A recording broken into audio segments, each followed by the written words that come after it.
What a beautiful morning. One of the advantages of going out early morning is you get to see a lot of sunrises. And of course, to go out in the evening too and get some sunrises. But look at that sunrise. Out here doing a 2-hour fast-paced walk. Hoping that I'm going to have a race pretty soon. Nothing lined up, of course. Contemplating doing a 12-hour here in California that might be happening at this one little church. So we shall see.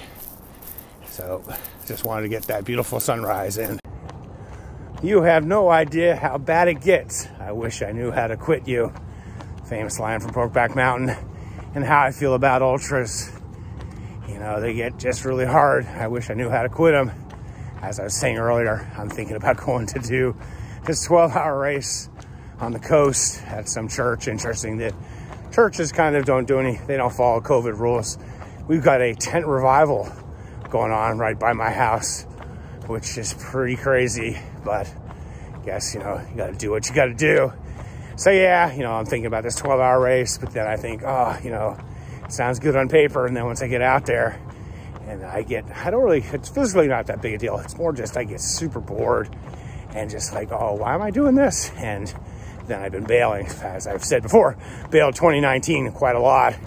And then of course, 2020, you know, I did 73 miles at our own 24-hour Celtic Classic, which would be coming up, I think, this week.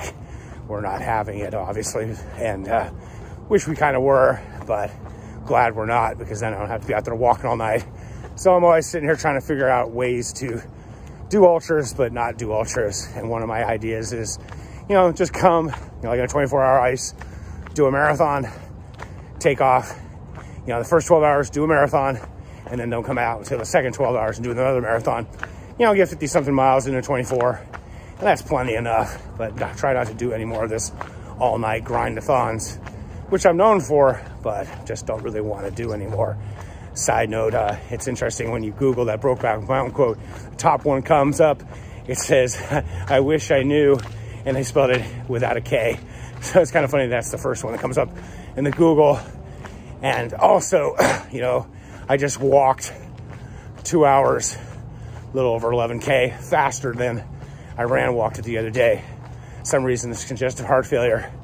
I can walk pretty quickly, try and run, it just doesn't happen. Probably, I'm sure, it has to do with oxygen uptake. So it looks like I'm back to walking for a while.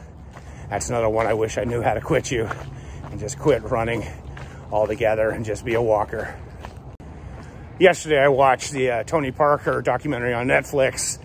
And speaking of not knowing when to quit, it's interesting how all these professional athletes always kind of go a season too far. You know, Tony, I didn't realize he was such a great player. I mean, I knew of him. I knew he was French, I guess. But, you know, he ended up winning 4 NBA titles. He won a European title with his French team. He had a Dutch mother and an American father, but I guess he was born in France. He still goes back there all the time. But you see this all the time with him. He played with San Antonio for, you know, 17, 18 seasons.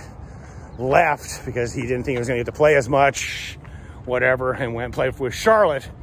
And then, you know, of course, you know, it just, you know, didn't have much of a year. And it's interesting, he went to Charlotte because Charlotte, Michael Jordan was part of the ownership there. And of course, Jordan, you know, left the NBA and played at Charlotte briefly. I don't remember Washington Bullets. But yeah, it's just interesting. You know, you got Tom Brady, who's doing pretty good right now, his whole career with the Patriots, and then left for Tampa Bay.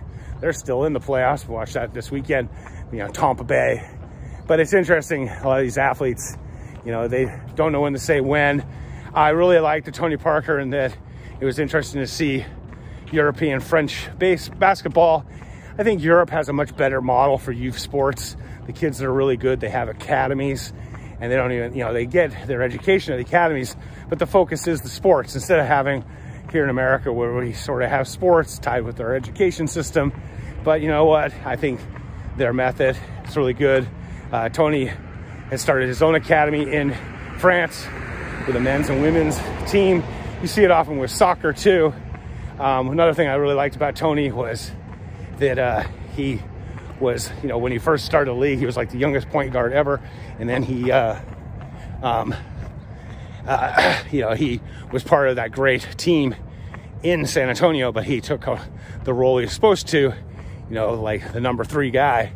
But then later on in his career, with his great coach Popovich, he ended up taking up the leadership role, and then he realized he needed to score more. And so he actually reinvented himself, much like Tiger Woods, and learned how to shoot completely different so he could score more. So it's praising, you know, such a great, talented guy. And of course, he talks about his discipline, showing up every day, day in, day out. And then he, of course, had a really bad injury and then came back from it, even though many people said he would never even be able to bend his leg again. So that was pretty cool to see. But, you know, kind of take at heart the whole knowing when to say when. And I know it's difficult with these professional athletes, obviously, at such a high level. And then they finally do let go of the thing. And I need to take a page from them and just let go of the running thing and just go for my goals of walking. One of my goals with walking is sub 3-hour half marathon.